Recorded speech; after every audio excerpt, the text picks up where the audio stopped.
guys, selamat datang di 1% Podcast. 1% Podcast adalah bagian dari 1% startup life school terbesar di Indonesia. Dalam podcast ini kita bakal ngebahas topik-topik seputar kesehatan mental, pengembangan diri, serta edukasi life skills dengan tamu yang handal di bidangnya.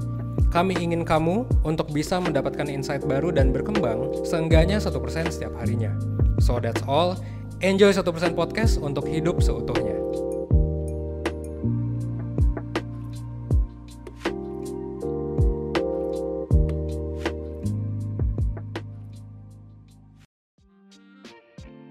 Kenapa sih orang bisa punya tingkat kreativitas yang berbeda? Nah, kalau lu lihat, kreativitas ini sering banget disebut-sebut ya. Dan kita juga bisa lihat banyak orang kreatif di dunia ini yang akhirnya jadi kaya. Banyak juga yang miskin sih. Well, kreativitas itu fungsinya banyak banget dan sering banget dikaitkan sama berbagai macam definisi kesuksesan lah. Nah, makanya di video kali ini gue bakal ngebahas soal kreativitas gitu ya, dan gimana lu bisa ningkatin kreativitas dan sebenarnya seberapa kreatif lu. Okay. Tapi sebelum kita masuk ke video, gue mau say thanks ke sponsor kita yaitu House of Carl dan juga diri kita sendiri. Untuk House of Carl, thank you banget buat kopinya ya. Gue mau ngopi dulu. Kopi ditambah dengan pewangi ya, reed diffuser dan juga linen spray. Gue lupa produk gue sendiri namanya apa. Ya thank you banget ya buat sponsor kita, buat 1% dan juga buat House of Carl sudah mensponsori kita dengan berbagai macam free product ini ya, yang nanti bisa teman-teman beli ya. So stay tune, kita bakal bahas soal kreativitas. Oke, pertama-tama kita harus definisikan dulu kreativitas. Kreativitas tuh apa sih? Nah, ngomong-ngomong kreativitas, sebenarnya skripsi gue kebetulan ya, gue tuh neliti tentang kreativitas cuy. Jadi gue neliti, dan kalau definisi gue, kreativitas itu apa? Kreativitas itu adalah cara kita ya konekin lah berbagai macam informasi yang udah kita punya dan gimana caranya bikin solusi yang benar-benar original. Nah, itu adalah kreativitas gitu. Kreativitas tuh sebenarnya bisa banyak ya, bisa berupa tindakan besar, tindakan yang out of the box, atau malah tindakan-tindakan kecil setiap harinya. Ketika lu dapat suatu problem, lu bisa nge-solve problem itu tuh. Itu bisa dibilang lu adalah orang kreatif. Nah, jadi that's the definition of creativity ya. Kreativitas tuh sebenarnya ada banyak gitu. Tapi ibaratnya gini deh, gue coba kasih pertanyaan ya. Menurut lu, ini lu coba jawab ya dalam hati. ChatGPT itu kreatif nggak sih? Atau gue tanya dah ke John ya. ChatGPT kreatif nggak? Kenapa kreatif menurut lu? Oke. Jadi ChatGPT itu sebenarnya menurut banyak orang tuh nggak kreatif. Tapi kalau menurut gue kreatif. Karena dia bisa ngegabungin jawaban banyak orang. Dan sebenarnya bukti dari kreativitas GPT juga bisa dilihat dari kayak misalnya lu suruh dia deh bikin puisi yang nggak pernah ada di alam semesta gitu. Dia bisa bikin itu. Bikin solusi untuk ini yang nggak pernah disebut gitu. Itu dia bisa. Karena dia bisa ngonekin berbagai macam knowledge jadi sebuah knowledge baru. Gitu. Jadi ChatGPT itu adalah contoh kreatif. Jadi kreatif tuh bukan berarti harus bersumber dari otak lu sendiri, enggak. Sumbernya tuh banyak. Gitu ya. Nah, kenapa orang lebih kreatif daripada orang lain? Menurut Jul kenapa coba? Kenapa ada beberapa orang yang lebih kreatif daripada orang lain? Ya, benar. Tadi Jul bilang ada orang yang belajar hal baru terus, ada juga yang enggak. Nah, gue setuju. Jadi orang kreatif itu sebenarnya bisa kita lihat dari konsumsinya. Kalau konsumsi lu adalah lambe turah lah, manifest gitu ya, dan lain sebagainya, lu mungkin akan sekreatif ya sumber-sumber lu itu. Tapi kalau lu tiap hari nonton 1% podcast gitu. Lu nonton Lex Fridman podcast, lu nonton apa yang berbobot lah, Gita Wirjawan ya, Endgame dan lain sebagainya, ya lu bakal jauh lebih oke lah pemikirannya daripada orang-orang di luar sana yang konsumsinya biasa-biasa aja.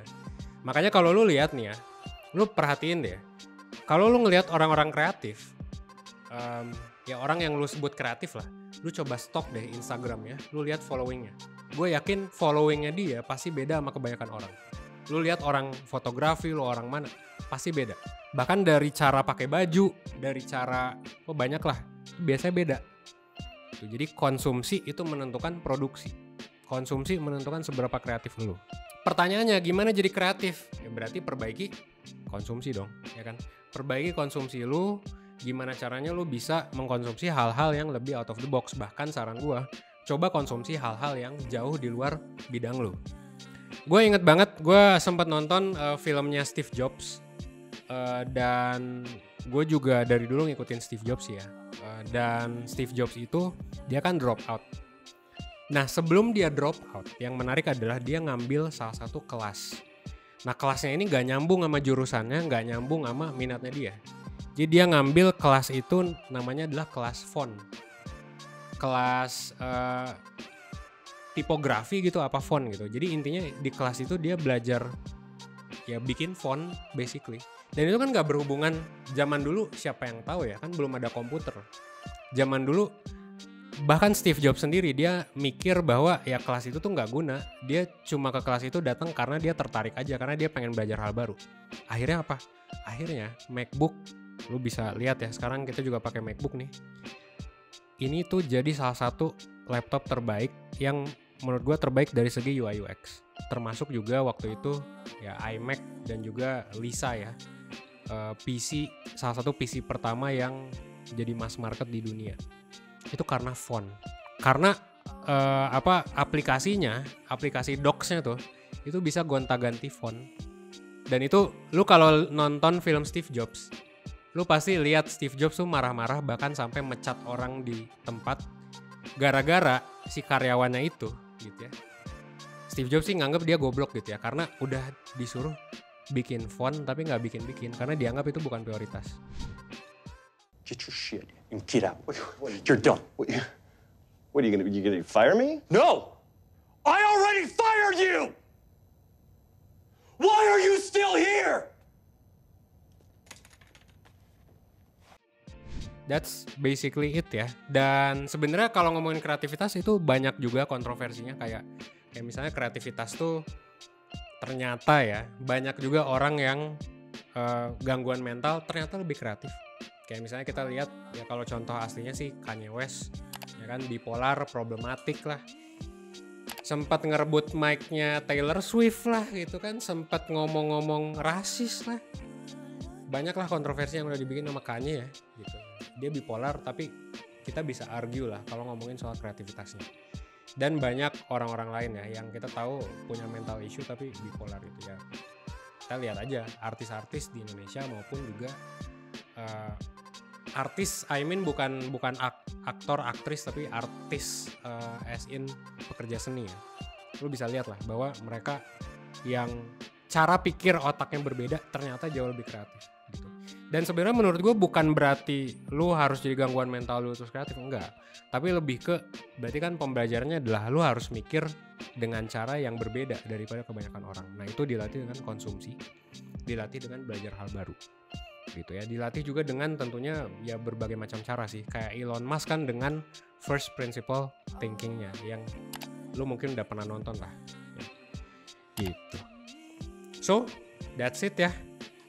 Jadi ya buat lu yang ngerasa nggak kreatif, saran gue sih mungkin lu bisa ikut webinar ya, webinar dari 1%, belajar hal baru, webinar dari life skills.